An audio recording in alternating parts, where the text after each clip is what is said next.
Bismillah, Assalamualaikum warahmatullahi wabarakatuh.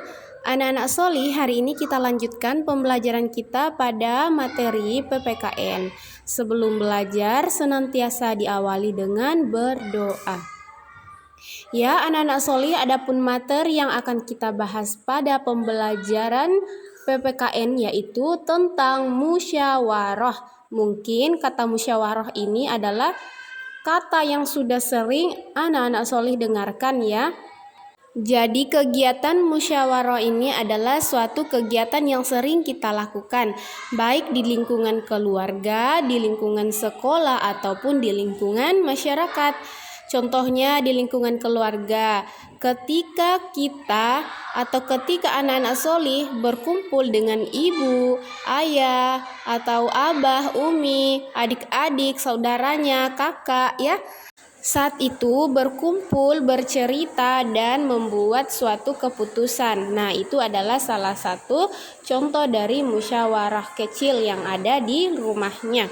Ya, agar semakin paham, kita harus mengetahui bahwa pengertian musyawarah itu merupakan pengamalan dari sila keempat Pancasila, yaitu mengandung arti menyelesaikan masalah dan mendapatkan keputusan bersama.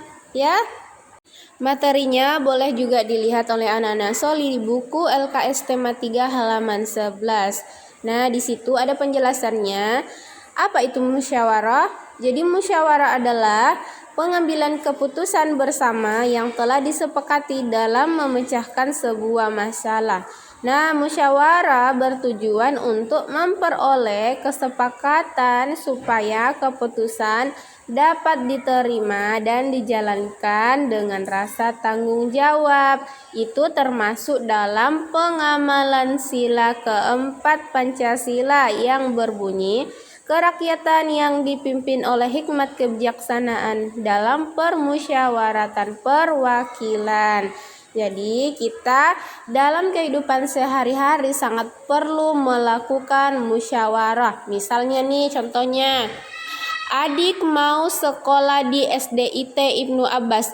Otomatis atau pastinya ayah dan ibu terlebih dahulu bermusyawarah atau cerita untuk memutuskan apakah ibu setuju ataukah apakah ayah ibu dua-duanya setuju kalau anak Soli sekolah di SDIT Ibnu Abbas. Nah, seperti itu ya contohnya. Banyak contoh yang lain ditemui di lingkungan sekolah maupun di lingkungan masyarakat. Nah, oleh karena itu kita harus mengetahui manfaat bermusyawarah. Jadi manfaat yang pertama, melatih kita untuk berani menyatakan pendapat.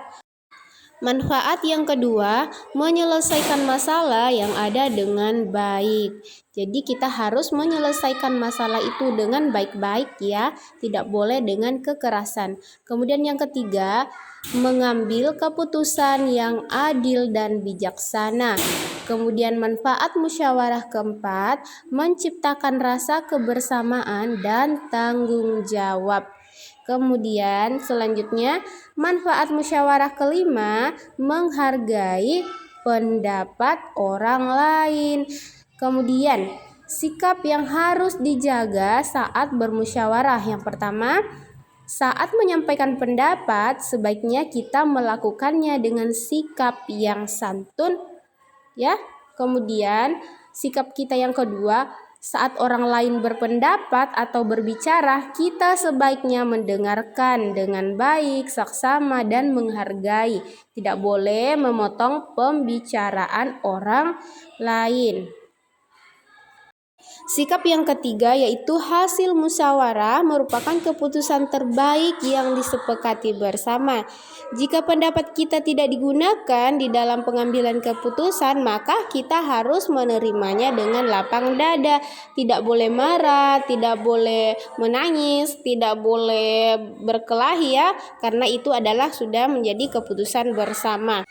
Tambahan materi untuk anak-anak Soli pada materi tentang musyawarah, coba dilihat di bukunya halaman 20.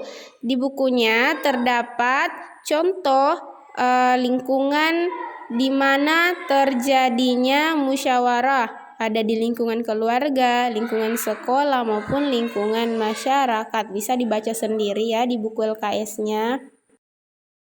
Sekian dulu materi pembelajaran PPKN yang Ustazah kirimkan. Semoga anak-anak Soli bisa memahaminya. Insya Allah Ustazah akan jelaskan lebih rinci pada video call. Kita akan bahas bersama-sama. Sekian, wassalamualaikum warahmatullahi wabarakatuh.